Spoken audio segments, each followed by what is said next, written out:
You've got me in my library in my house today. Normally you get me up in my office upstairs without these. But the reason I'm here is because the next door neighbour sold his property and it's got lots of trees, and the new owner has chosen today to get rid of them all. Anyway, so trying to draw the curtains, make it quiet. Anyway, I hope you can hear me. Right, I'm so excited to introduce to you an extraordinary woman. In fact, I've spent the last couple of hours going through some stuff on the internet. Oh, she is extraordinary, and we've only got 45 minutes with her. But you will have last 15 minutes to ask as many questions as you like, and you know how this works. You can pop them in on the chat function there. So Dame Valerie Adams is a dame for good reason, because she's definitely been the top of her game and effectively just a really good human, which I think is always the best reason to give somebody recognition.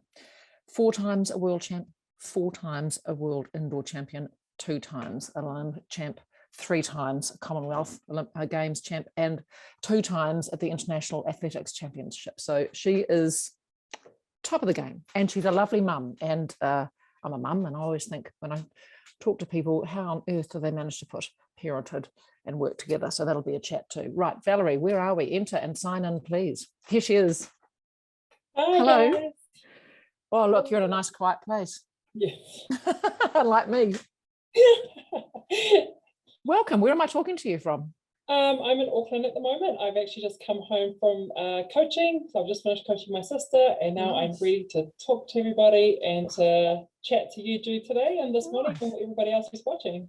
Cool. What have you done with your children? They're noisy. Oh, the children are going to daycare, which is great, you know, a little bit of peace and quiet. Right. Someone actually asked me this morning who was picking up a flexi bin, so I've been doing some home renovations. Oh. To ask if the kids were going to, if it's not school holidays, I just reminded them that it's actually like daycare. Daycare doesn't really stop. Yes. Yeah, you wait. Wait till you get to the school routine. Well, I have got my dog here too under the table, so she might bark, but anyway, we'll get there. Hey, gosh, what a good human you are. Honestly, I've just spent 2 hours trawling the internet, having a look at some of your stuff. You are truly a good human. Oh, thanks. No, you are. You really are. But I'd like to start, I mean, there's so many accolades we could talk about, but I'd like to start back at the beginning. Mm-hmm. So you're a Rotorua girl? Yeah, I am. I'm born in Rotorua, and my father's actually English, from Bristol. He came over on the Navy ship. Yep. My mother is Tongan. So how they met was my mother was actually in Tonga at the time, and my koro, or my mum's uncle, was working at the mill in Rotorua with my dad. Yeah. And kind of thought, how can he help his family in Tonga come to New Zealand or immigrate to New Zealand to have a better life? So he kind of thought, oh, my mum can marry his friend, who was my dad. My dad was 30 years her senior. So Koro took dad over to Tonga. 2 weeks later, they got married, and they moved to New Zealand. So basically, my mum didn't marry out of love, but more out of obedience. Right. And the want to help her family at the time. So she took one for the team, and she came to New Zealand after she married my dad, had my sister, and then had myself, and then my dad separated after that. And then she found true love after that. But that's how I came to be being born in Rotorua, because that's where my dad was. And after they separated, we moved to South Auckland. Right, okay. And you're one of 18? That's right. You know, my dad. He was prolific. No, he was a big man. He was a busy man. He was like, you know, very tall, come off a Navy ship. You know, he was English. He came and everybody loved him, and he loved them. And he stopped for a short time, not a long time. And along the way, he produced some children. So yes, there's a few of us. It's probably not an uncommon story of a naval life, I would imagine. Yeah, absolutely. Yeah. But he never actually went back to England. After he got off the ship here, he actually didn't return back to England after that. And he had never gone back after getting off the ship here. So he made New Zealand his home. He told us he went to prison for a month because he was an overstayer, and then he became a citizen after that. So it was quite a bizarre story, but this is how he came to be and stayed in New Zealand ever since. Nice. And of the 18 of you, is it every time you can actually get everybody together? I mean, I'm a family of 4, and that's pretty tricky. Yeah, you know, it is very hard. Everybody kind of has grown up. They kind of live their own lives now with their own kids and grandchildren. So, there is a lot of us. We don't get together for Christmas or anything like that because there's just too many. But we have pods of siblings who hang out together, which is awesome. And I was able to host a family reunion back in 2009, I think. And it was more to get people to know each other so then they don't become distant with each other, not knowing if they were siblings or cousins or nieces and nephews. So we were able to get quite a few of us together, which was awesome. But we hardly get together. In fact, we haven't gotten together for a very, very long time. Maybe the next funeral or something. I don't know. One of those things. But as you say, once you make a connection, right, you're not distant. You know where you fit in the piece in the puzzle, and family is really important. It's good to know where you sit. It's the framework of life. Yeah, absolutely. And we're all, the awesome thing about our whānau is that we all come from very different backgrounds. So we have like the Māoris, we have siblings who are Māoris, we have siblings who are Tongans, we have siblings who are Tokelauan. So we are like the United Nation family, kind of like to describe ourselves. And there's one gravesite that you will all go to. Exactly. Yeah. So you went to school, you were at primary school in Rotorua? Yeah. No. So back in South Auckland by then. Yeah, South Auckland. Yeah. So I went to Mangere East Primary School. I'm a Mangere Bridge girl. Oh, there we go, the neighbours. And then I went to Mangere Intermediate and then to Ngā Tapuai College at the time. Now changed over the Southern Cross campus. And I actually dropped out of school when I was 15. So my mum passed away when I was 15, and that was a very difficult time for me, as I had to kind of take on the role of being a caregiver for her. I was 6'4", so I was 1.93 meters at the age of 12. So at the age of 12, Valerie? Yeah, so I was a lot bigger than my schoolmates, the principal, everybody at the school. So I got bullied a lot, and it was a very tough time. But at the same time, my mum wasn't very well. And whenever she went to hospital or anything like that, I was her caregiver, because she was a fairly big lady as well, and she felt more comfortable with me maneuvering her around, taking her for baths and things like that. And I guess culturally, she just felt more comfortable with me doing that. So I was that person. When I was 14, my mum was actually 39 at the time, and at 15, we got moved from the Green Lane Hospital to the South Auckland Hospice. I didn't know what a hospice was at that time, and I just thought we've overstayed our mark at the hospital and they needed to get rid of us because we'd been there for about 3 to 4 weeks. And they moved us to the hospice, and it was a lovely place. It didn't smell like the hospital. The staff members were really lovely. It felt a little bit more homely, so we were there. And 2 weeks later, like to the day, my mum unfortunately passed away in my arms, and I was 15 years old. She was 39 years old, and she died of cancer. So it was a bit of a really weird feeling for me as this was happening. But the night before my mum passed away, September the 15th, I was watching the opening ceremony of the Sydney Olympic Games on TV, thinking to myself, wow, one day I want to be there, one day I want to be an Olympian. But I'd only been doing athletics for about 6 months at this stage, not knowing full well that the very next day on September the 16th, my life would change completely forever. So when that happened, I had to really choose my road, on which road I was going to go down, because again, I'm from South Auckland. Like, we didn't have much. We lived from like basically hand to mouth type of thing. It was a struggle to survive. So I took that opportunity to use the grief to inspire my journey on being an Olympian. Now I'm 15. What do I know? How am I going to do this? I didn't even have any money, but it was the dream that was that started when my mum was in this hospital bed, and when I watched that opening ceremony, like, I want to be there one day. Not knowing full well, 4 years later, I made it there. I got to Olympia in 2004. Wow, and she'd be in your heart, I would imagine, all that way. Well, she still is now, but I imagine that first Olympics must have been amazing. Absolutely, it was, and it was a very beautiful moment. And it's funny because when you're 15 and your mum's 39, you think, oh, she's young, but she's like, I guess at 15 you think she's old. Yeah, and how old are you now?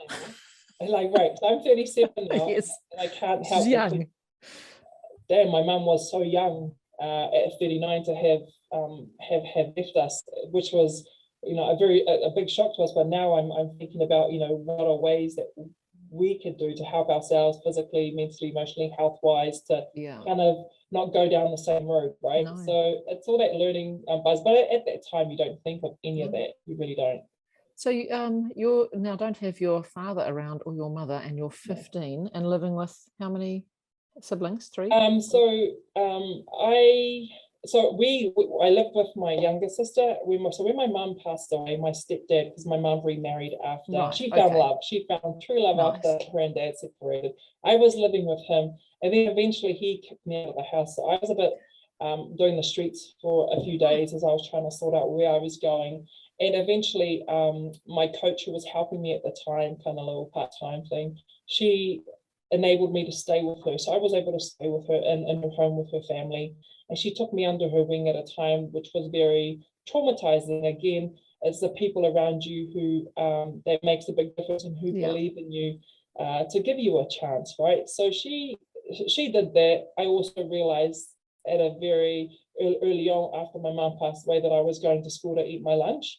I was going to school to hang with my mates and actually just be a pest because it just didn't resonate with me. I just wasn't getting anything from it. So I made the decision to leave school after sixth form and focus on this career of being an athlete and focus on the dream of being an Olympian, which I'm very grateful for. But, you know, at the time it was frowned upon when I did decide to do that.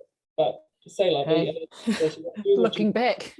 yeah, and you do what you do to survive as well. Yeah. And when you're 15, I just stopped being a kid. I stopped being a kid before that. I was actually became an adult real quickly. So. Yes, you did. Yeah. Yeah.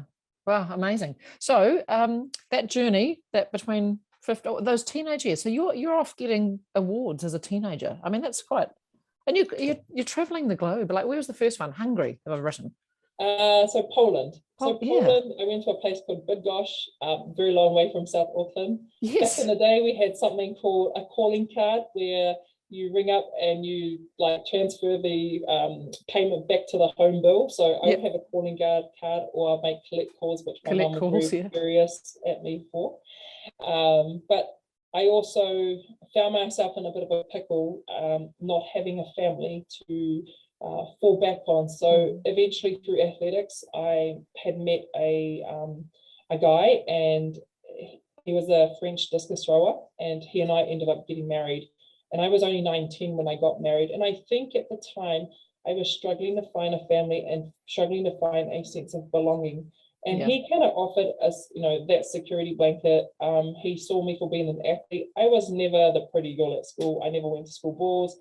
I have size 14 feet. At the age of 12, I never did any of that pretty girl stuff. So he looked in, I was like, cool. I didn't have anyone else or anything else. So he and I got married, and I was in that marriage for about 6 years. We've been together for 9 years. But that was along the way of this journey of being an athlete. I was in this marriage, so I had to really navigate both of them because he was a discus thrower. However, he didn't capitalize on his talent and didn't work hard where I worked like a horse.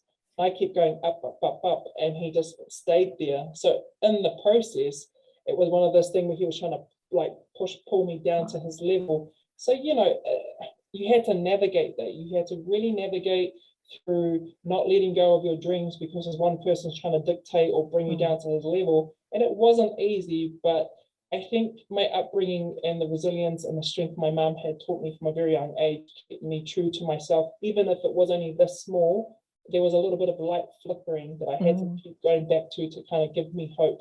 Even though there was a lot of dark days and dark nights, but I held on to my dream. I didn't want anybody else to take control of that because it was something that was born with my mother, and I needed to keep it alive. Good on you. You know what? It's an interesting time, isn't it? Growing up, I did a false start too at 19. Didn't get married, but got engaged and then went, oh no. But I think that's that thing of growing up, isn't it? And learning resilience and No, no, not punishing yourself in a way, giving yourself a bit of forgiveness that, oh, well, you know, it was all right at the time. It seemed the right move at the time, provided something, but then I'm going this way. So it's, as you say, holding on to what's important to you. And obviously you have done that really well. Great lessons that you can pass on to other people. Yeah, absolutely. And sometimes when you're in it, you don't see anything better outside. And it might take you, it might take you a while. I mean, it took me 9 years to finally see this is not what I want. But in the process, as much as he was trying to get me pregnant and all the rest of it, I was very, very smart and very, I worked my way around it. But whilst this was happening at home, the public, the people didn't see any of that. So I really painted a really good picture. The strong, feminine, athlete who is out there to win medals for New Zealand. Nobody saw that. So I won the 2008 Olympic Games with that happening. I won World Championship titles with that happening. I won Commonwealth Games titles with that happening. So I was playing like kind of living two lives of I'm not letting go of this, but I still have to entertain this over here and make sure that's kept at bay as much as possible. But good on you. So who's in your corner at that stage? Who, you must have other people in your corner that keep you going down that route? Well, not a lot of people. Let me tell you why. There was only one person who survived every relationship I've ever had, and I'm still here to this day, and that's my physio, Louise Johnson. She'd been treating me for a very long time, so she knew what was happening, but it's very difficult because at the time everybody comes in, leave him, he's not a good man, but you're like, oh no, but he's going to change. Oh no, so obviously you don't want to hear any of that, and it just like kept going and going and going for years and years and years. And it was basically just one day I was in France and he was doing exactly what he had been doing for the last 9 years, and I woke up and I said, that's it. That's the time. No emotion, no nothing. I was like, I'm done. I am done with this. And I really felt a massive weight off my shoulders. And it was the most incredible feeling ever. But when you're young and there are people in your corner, but you're, I guess, hesitant to tell them exactly what's going on or the whole truth. And I think people who have been in that situation would relate to me when I say that, because all of a sudden you become, you want to protect them, but they're doing you wrong, but you want to protect them at the same time. It's really bizarre. But I don't know. Everyone, I don't think there would be many people that wouldn't be able to relate to that story in some way in their life, and different things for sure. Right. So tell me, all these amazing competitions you've been to, is the first one always the most special, or are they all special? Or I mean, you've got a whole collection now of I get the question, like, what has been like the most exceptional competition ever? What has been the most incredible one, etc., etc. And let me tell you, I think with me is that every championship has a story. Every single championship I've been to has a story. Come on, tell us a few then. Come on. Well, listen, 2004 Olympic Games, I had appendicitis 5 weeks before the Olympic Games. I was 18 years old at my first Olympic Games. I had appendicitis. I was in the hospital 5 weeks before, not knowing if I was going to the biggest competition of my life.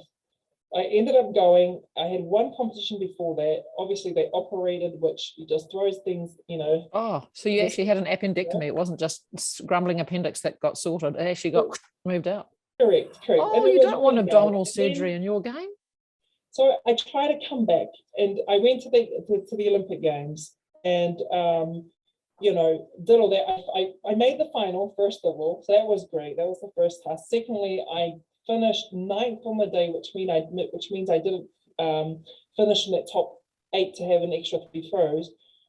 But now I'm sitting at 5th place because there's quite a few drug checks that's come through. I want to talk to you about that soon. And then that experience, I mean, again, I was very young, 18-year-old. I got interviewed by a reporter, I won't say her name, and she asked me, like, because I think in the finals, in the second throw, I didn't do very well, and I was very frustrated, and I think I verbalized something internally, but I think I might have mouthed it to myself, though. It's very common in athletics. And obviously she's not a very experienced sports reporter, so she's like, oh, so what happened in the second throw? Why didn't you just save it? And of course, at this time, I am very heightened, so I saved something that wasn't appropriate for live TV, and I got in trouble, but I learned from that experience and never did it again, right? So that happened in that championship. 2008, I was struck with a skin condition in training camp before going to Beijing in Townsville. I was allergic to the pH of the water. No, is there such a thing? Yes, there is, apparently. So I had to bathe myself in pine tassel. I had to train in a crop top and some shorts, which I never do, by the way, because this is not a good look. No. And I had to get ice down pretty much every half an hour because the pH of the water would make me itch like no tomorrow. So that was, quite the experience. But yet again, I go to China and I do my thing and I win the Olympic Games. Everybody's like, happy, happy, yay, yay. That was wonderful. And you go, gosh, the struggle to get there is like, must be almost relief, actually, as much as excitement. Oh, absolutely, absolutely. So the 2012 Olympic Games, on the other hand, I wasn't entered into the.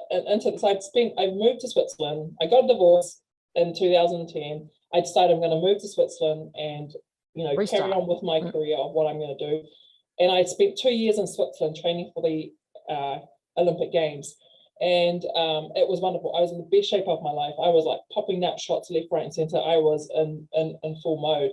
And a Belarusian female, even though she looked like a male, was competing with me at the time. So, it's her and I head to head. We go to the Olympic Games and I wasn't entered. Human error, the manager did not enter me into the competition. So 24 hours before the competition, I'm trying to see when my name is on the list. And I just spent 2 years in Switzerland. I am like ready to go out there and win these Olympics type of thing, and my name's not on the list. So we get into the next day into the call room, and it's the room you go to where they all kind of huddle you together and give you your name tag for the front, which has your name on it. They did not have mine printed out, and they told me I wasn't on the list. So here I am, 6'4", one of the favorites to win, after having just 2 hours of sleep that night, on my knees crying and saying, please, can you go check your list? I'm on your list. Please, please, please, I'm on your list. Whilst all my competitors are sitting down watching me. And I just really had to do whatever I needed to do for them to give me my name tag.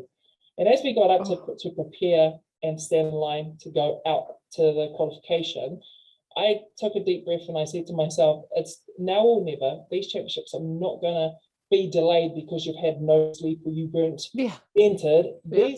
These games are going to go ahead whether you like it or not. So you need to pull yourself together now. So here I am, just kind of doing the over type of breathing exercises that I have done over the years. We go out, I qualify, great. That evening was the final. I come out, I threw 2070, the Ostapchuk, the girl, she was popping out like 21, 30, just like tennis balls. And I finished second on the day. I'd thrown further in London than I did in Beijing to win. And I was very disappointed. I was disappointed in myself. I was disappointed for the fact that I knew I was in better shape than this, but the preparation had just gotten me. 7 days later, I get a phone call from the chef de mission to tell me that, hey, you've won the Olympic Games. Ostapchuk has been done for drugs, and they have stripped the gold medal of her. So I remember that moment. Right. So after the Olympics, the nation and the media were so cruel. I had disappointed the country. I should have won. I got all these messages on social media. So you can just imagine the emotions behind it. I'm already disappointed. I'm already in a dark hole. I knew I had disappointed the nation. I'd given my whole heart and soul on that day, and it just wasn't good enough. So I had to endure 7 days of live television crossovers of just like bawling eyeballs, just crying nonstop, just how hurt and disappointed I was about the situation. Try not to use the entry as an excuse for what had happened. And it was awful. It was an awful few days after my competition. But 7 days later, I was a national hero. So bloody media is all I'll say. And it's so cruel. Unfortunately, what we have to endure as athletes, they lift you up and then they will like slam dunk you back down when it's not great, and then they'll lift you back up. And it really played on my mind. Like my mental health at that stage wasn't very good. But all of a sudden, it just got lifted just like that after one phone call. I was a national hero. So as you can imagine, like at that time, I'm thinking, oh, I just disappointed the nation, all the rest, and all of a sudden, like, everybody loves me. I'm a gold medalist again, like, this is wonderful. But one thing I didn't get was the gold medal being presented to me in the stadium.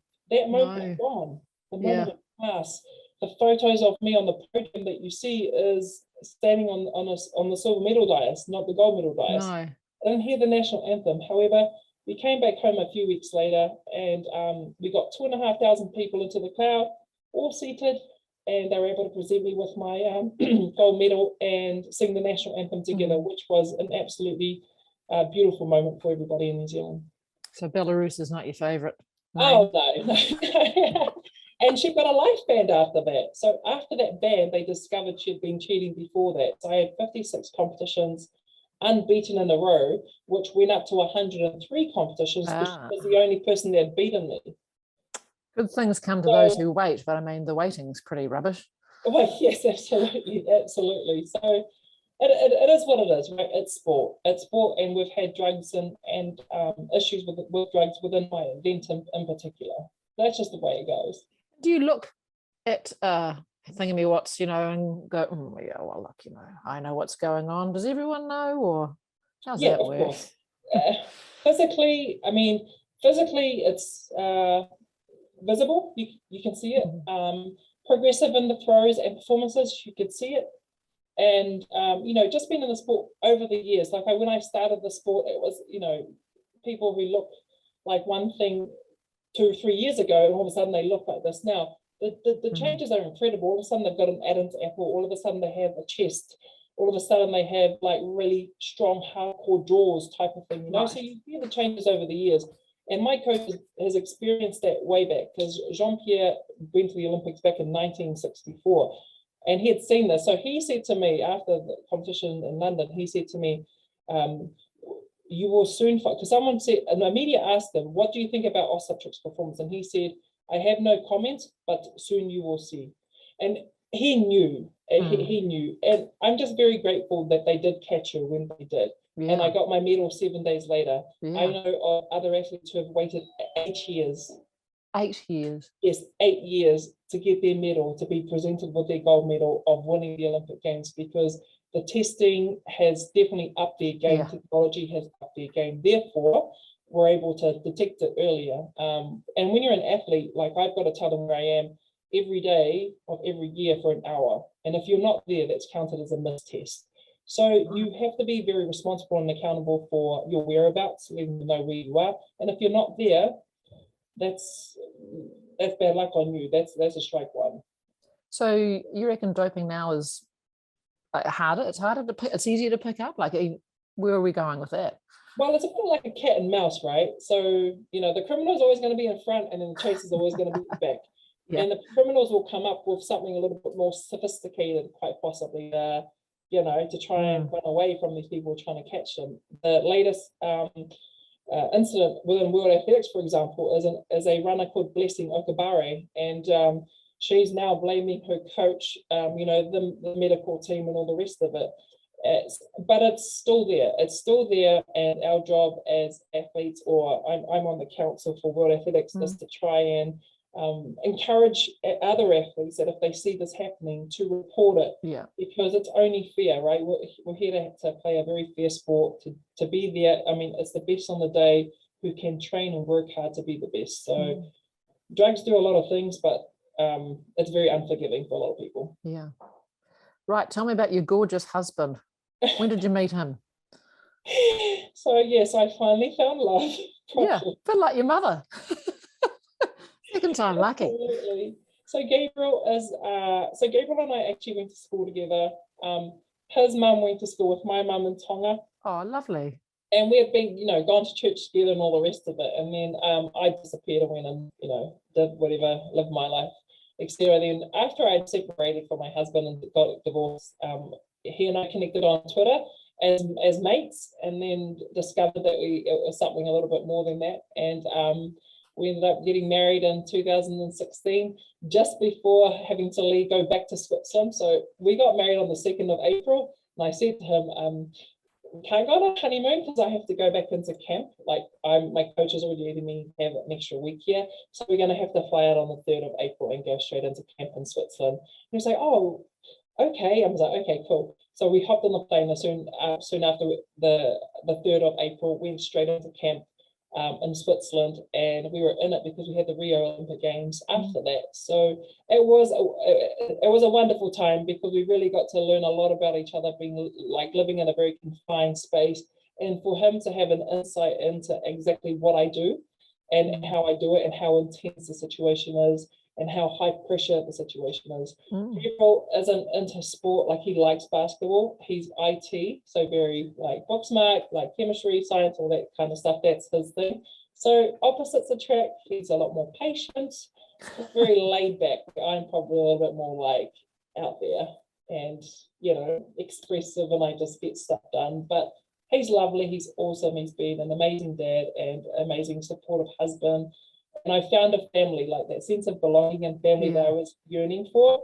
I not only have him, I have his wonderful mother who has helped us with our children over the years. And obviously to enable me to go and train and be away from home. She's been our live-in nanny, our live-in grandma, which has been wonderful. So I've been able to get a family as well. But it's awesome because his parents know my mum really well, or knew my mum very well. Yeah, isn't that lovely? We often talk about her. Yeah. So she's alive. Yeah, that's lovely. Yeah. Families are really important, and all those generations that they all link. Yeah.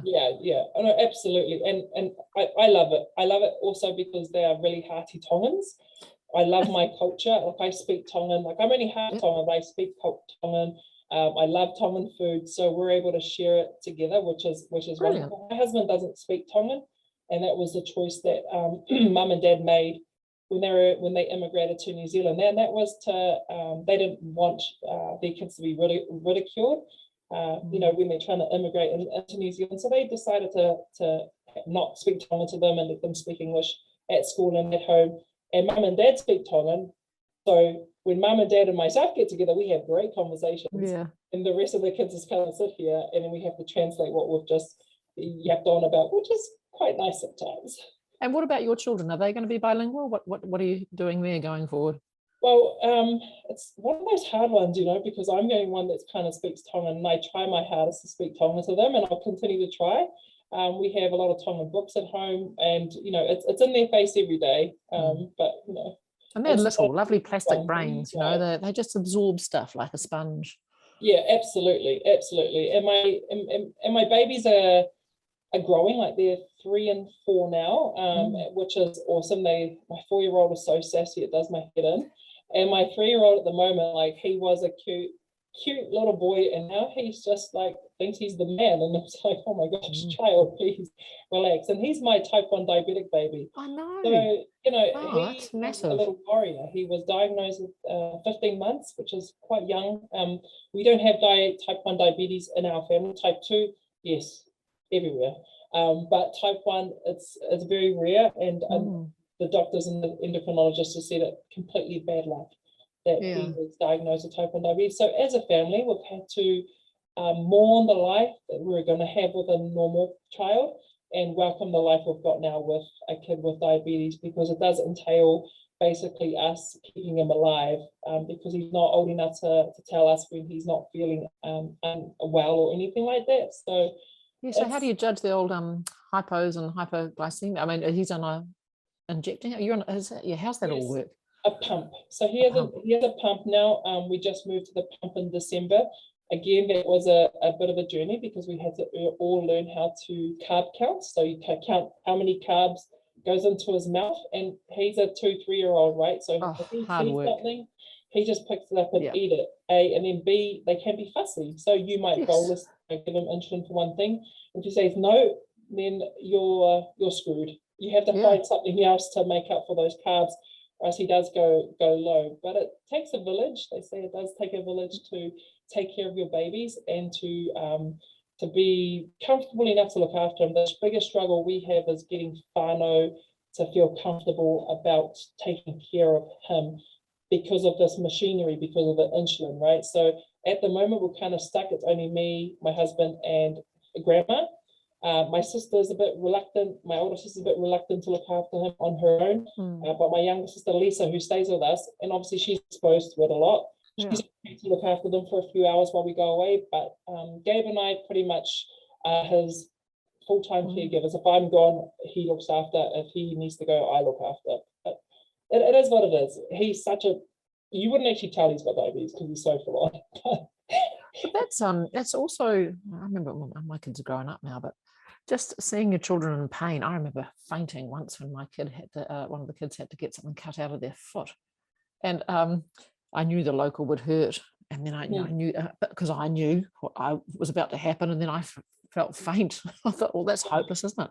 But I felt faint because I just felt so sorry for the pain inflicted on my child. So you're having to go through this regularly because a pump, I mean, obviously it has, injecting your own, yes, that's not easy. No, so when we're on injections, we're injecting up to 6 times a day, and that was a really full on. And now we have a pump which we change the site every 3 days, and then he also has a little device that goes underneath his arm, and that's called a Dexcom, which sends his numbers. So before, everybody knows about the finger prick the blood rate. So now that with technology has advanced so far on that he has a Dexcom, which is a sensor that goes underneath his arm. I get the readings on my phone. So he has a phone that travels with him. The sensor goes to his phone sends it to my phone and Dad's phone. So while he's at daycare now, not only that they have a phone with his numbers, his father and I have his numbers as well. So if we see something that's slightly off or needs to be corrected, we can text him immediately and make those changes. And to be honest, I'm okay with him being at daycare. It's when he goes to school, I think I would struggle with, because you have to try and get apply for teacher aid time, hours, someone to put the carbs that he's eaten into his pump. So that's a whole new ball game, but we don't have to think about that for another couple of years, which is great. That's huge. That's I mean, and for you, so he's 15 months. Hang on. So what stage you're competing at the highest level with all this drama? Yeah, and absolutely. It is drama. It's like that's huge. Having a small child is big enough anyway, but to have all that on top, man. Yeah, that'll happen. You do deserve a medal. Deserve the motherhood medal. Thank you. Well, that'll happen in 2020 throughout something else we're living through, and that's the pandemic. Oh, right. So whilst we're trying to navigate, is the Olympics going to be on? Are they not going to be on? Yes. Then we were cancelled. I was like, okay, cool. So we trained right through, and thank the Lord. I really count my lucky stars, because the day he was diagnosed was July the 15th, and if the Olympic Games had gone on as previously set, I would have been in Japan. He would have been in Switzerland with grandma. I would have left Japan to go back to Switzerland to sort that out, because I speak the language, etc. And grandma would have been too much for her. So I really thank my lucky stars. But all of that was happening during the pandemic, and then having to train and keep some type of inspiration right through to 2021 and that campaign going through into Tokyo. But there was a lot going on, and I feel like, I don't know if this is true or not, I feel like that sometimes you are given things that you can handle, and I've been dealt a lot of stuff over the years. You have. But I feel like I've been able to handle them all, no matter how stressful and how overwhelming situations have been, from having my kids by IVF to now him being a diabetic, to my daughter being diagnosed with autism late last year. Oh goodness. It's a lot going on, but they're wonderful children. I love them dearly, and I'm a very proactive mum that wants the best for them. So I'm gonna be that tiger mum, be their champion. You have to. Yeah. Oh, good on you, Valerie. That's a lot on your plate. See, you are a good human. I knew you were, and then I started looking up saying, you're a truly good human. So what next for you? Where do you go, and how do you impart all this amazing knowledge to other people? Because actually that's quite special what you've got. Yeah, we have I've got a few projects on the go. I do a lot of inspirational speaking to the youth. My biggest passion would be to inspire that next generation, the youth of South Auckland, that if there's a will, there's a way. You can break the cycle. You can find something better for yourself, for your family, for your future. you don't have to be stuck in that, you know.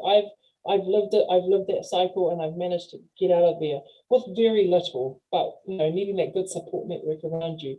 I spend my days, I'm on the World Athletics Council, I'm on the Oceania Athletics Council, I coach my sister Lisa, I'm a full-time mum to my 2 babies, as I support my husband now in his career and what he's going to do there.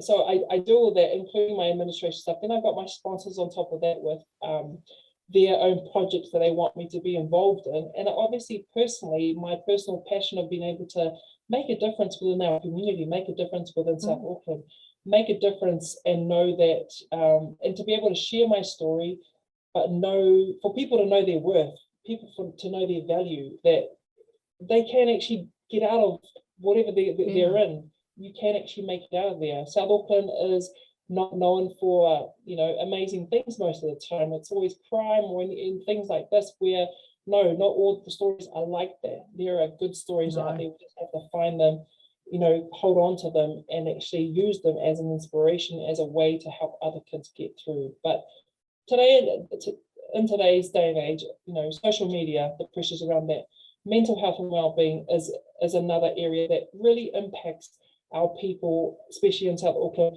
and thinking that they are weak to speak up about things, right?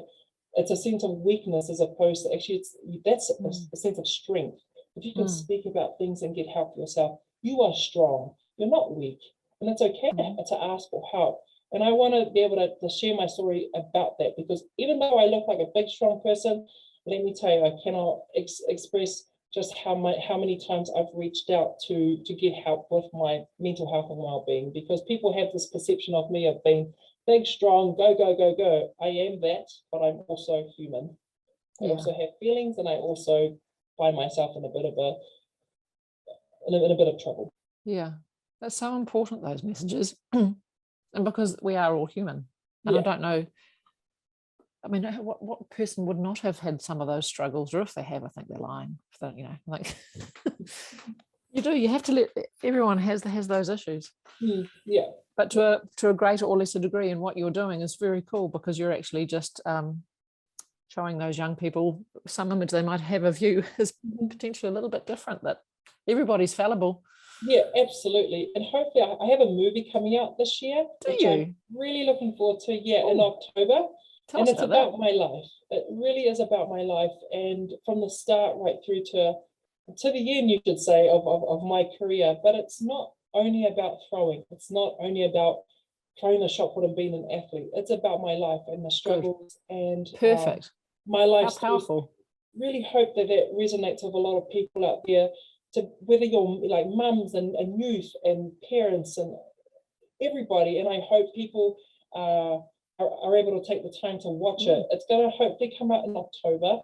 I'm really looking forward to it, although I'm a little bit nervous and anxious, because one thing that I do well is that I'm always very open, honest, and transparent. And what you see is what you get. And if you like it, great. And if you don't, well, I can't help you, right? It is what it is. This is who I am, and this is my story. And I wanted that for my movie, and I wanted that to people to see the vulnerable side. You know, it's not all, you know, amazing and flowers and roses up on the podium, and it's not all incredible, not at all. There is a lot of hardship that goes on in that movie, but that all comes out in October, and it's a different way to reach the kids of today, because nobody reads anymore. Like within that age group, nobody really reads anymore. So fingers crossed that you guys are able to watch it also. If you guys take the time to do so. We will. Is that on television, or is it Netflix, or film? A cinema. Very cool. So you've had people filming you for years with that idea in mind, or are they going to go back and retrofit the footage? They have. So we have been filming for a while. So filming is now done, and I think the good thing is there was a lot of archive. That was reported on from such a young age, and people along the way. So I never owned a camera because I was really poor. But like my coach Kirsten had a camera and obviously took some footages along the way. So there's quite a lot of old footages there. And it's funny because I watched a interview they'd done with me when I was like 16 or something. And I said, like I'm just trying to do my best day. So say la vie. Like that. But that's classic. That's a 16-year-old. Shrug your shoulders, whatever. So it's actually quite cool to watch. But I've seen one cut, the first cut, I cried from the start to the end. And looking forward to seeing the final product. Yeah. Have your say. Go back and say, oh no, take this one out, put that one in. Get the credit. I'm the EP. Take that out. Yeah. Hey, so and tell me about your sister. You're coaching your sister. Yeah, so Lisa is my younger sister. Lisa's actually my half sister. So when my mum and dad separated, Dad got Lisa's mum, and Lisa and Stephen came about, my younger brother who plays basketball, for those who don't know, in the NBA. And Lisa and I have such a wonderful relationship. She's a lot like me, and she lives with us every second week. So every other week she's back in Rotorua because her son is there, and the other week she's up here training. So I coach her, have been for the last 3 years. She's done incredibly well, really been able to change her event and her sport and push the boundaries and push the limit higher. She has cerebral palsy on her left side. So as a coach, you really have to modify the way you train her. I still train her like a horse, but I have to be very mindful into how much she can take and what she can take, because what you don't want to do is compromise too much and injure her. But she's very resilient. She's such a tough girl, and she's a mum as well, so she understands, you know, what it's like to juggle everything. But I love it because we go to training. I have my coach hat on. She's an athlete, and it's completely that relationship. And as soon as we leave training, it's completely back to normal. So we've been able to do it for 3 years now. Her living with me, we haven't killed each other. We haven't, like, you know what I mean, scrapped or anything, which is great. But we've been able to keep it separate. So for her, she's got the World Championships coming up next year. We've got Oceania Championships in June, and then Paralympics and World Champs again in 2024. So that's her journey. I'm also trying to help her in her journey to do that and to be an exceptional athlete and para-athlete for definitely to, you know, inspire more paras or just, you know, physically disabled people, that this is another opportunity that they can take up if it's something they want to have a crack at, but also to inspire her peers around, and also her son, who's just an extraordinary young boy.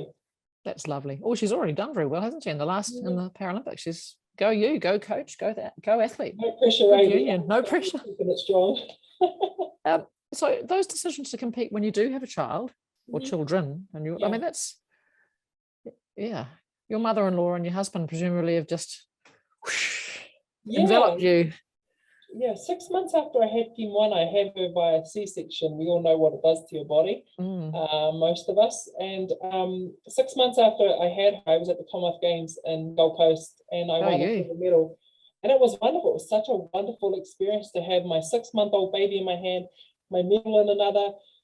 And it was great because it really showcased that, you know, if you're a mum, it's not the end of the world. It's not the end of your career. And I think powerful message. That was the case. If you're a sports athlete, they will cut your sponsorship, they'll cut your contracts just because you were pregnant, right? So it's trying to change, like breaking that bias, like changing people's ways of thinking. And majority of the time, they're men who cut your contract. Let's just put it out there, right? Yeah.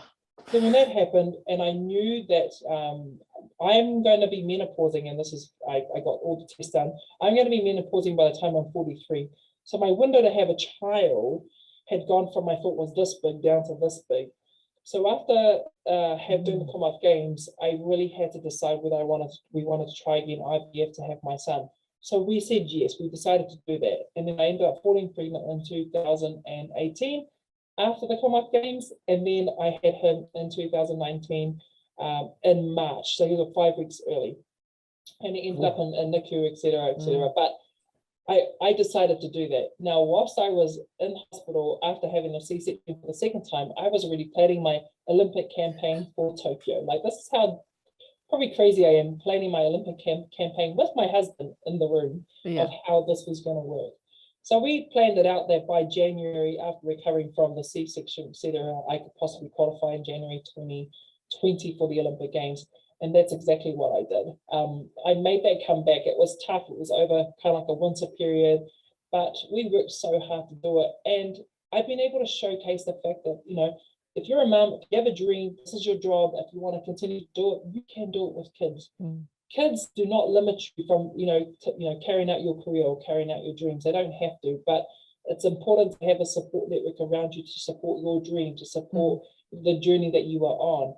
I talk a lot about the bus and my bus terminology, but now it's almost like making sure that everybody is on my bus. Now it's a bigger bus with 2 kids, mother-in-law, and a husband, and it all works out. Yeah. Right. We need some questions from people. Yes. Because I'm sure they've got them and I won't have asked everything that people want to know. So we'll have people from around the country here. Come on, type in. Memory care in Richmond. Nice. The memory care unit in Richmond. So they're enjoying your story. I can't imagine anybody wouldn't enjoy your story, because I love all the ebbs and flows in it. Thank you. And the very human nature of it, really. Mm. Someone will probably pop up here. I know they will. But yeah, no, so I'm a South Auckland girl. I lost my parents, and they've got a park named after them in Mangere Bridge, actually. And it's just lovely. Every time I go back there, I go to that park and think of my parents. But family is incredibly important to me, and I can see that it is to you. Mm-hmm. I'm sure for many of our people joining in today, family is incredibly important, really. Yeah, absolutely. And I was thinking about today's session and thinking, it's not about finding inspiration or motivation or anything like that, because they've done everything, that we still need to do ourselves. But I'm very grateful for the opportunity to speak to this group of people today. It really is. So thank you so much for having me. It's good. I'm looking forward to it. And fitness is the other thing I see, because I'm hopeless, Valerie. I'm the midlife 55-year-old that keeps thinking, I must do a bit more walking. But I like seeing some of the stuff you're doing around that, like not always just do something, right? Just get out and stay well. Mm-hmm. Just walk out the door, really. Put your shoes on and walk out.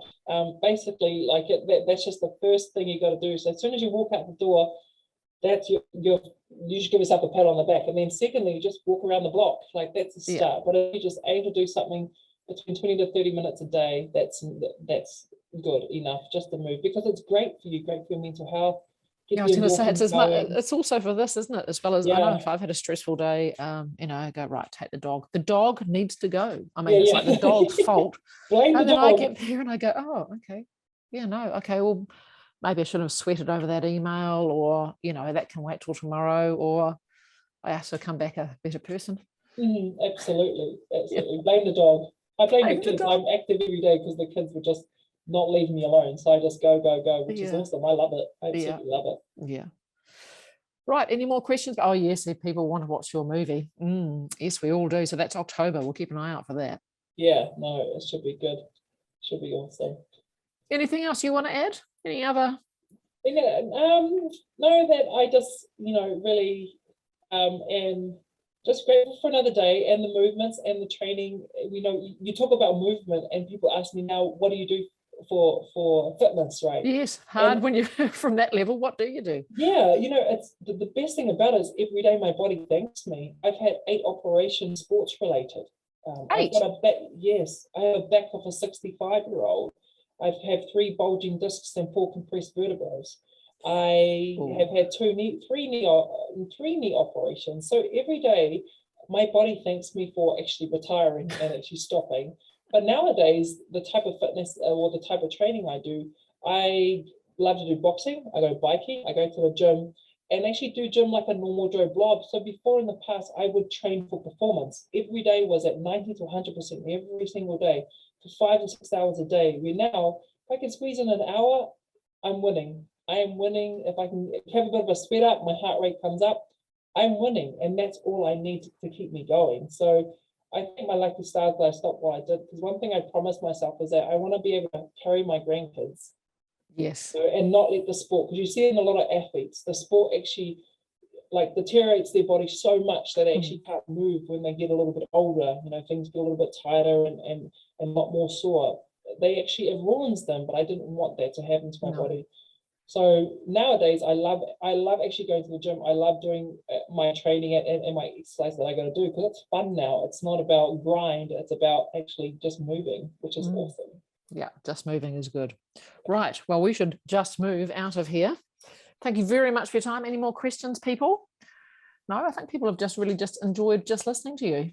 Because you're inspirational. As I say, I looked at this morning, all your things, and I just went, at the end of it, you're just actually a really good human. You've got so many good stories to share with people, apart from your amazing ability as an athlete. But you really do, Valerie, and good on you. I wish you all the best with all the things that you're going to do with people. Thank you. Yeah, you're going to inspire many people. Thank you very much, and I hope everybody has a wonderful day, and please stay safe. Very good. See you, team. Thank you.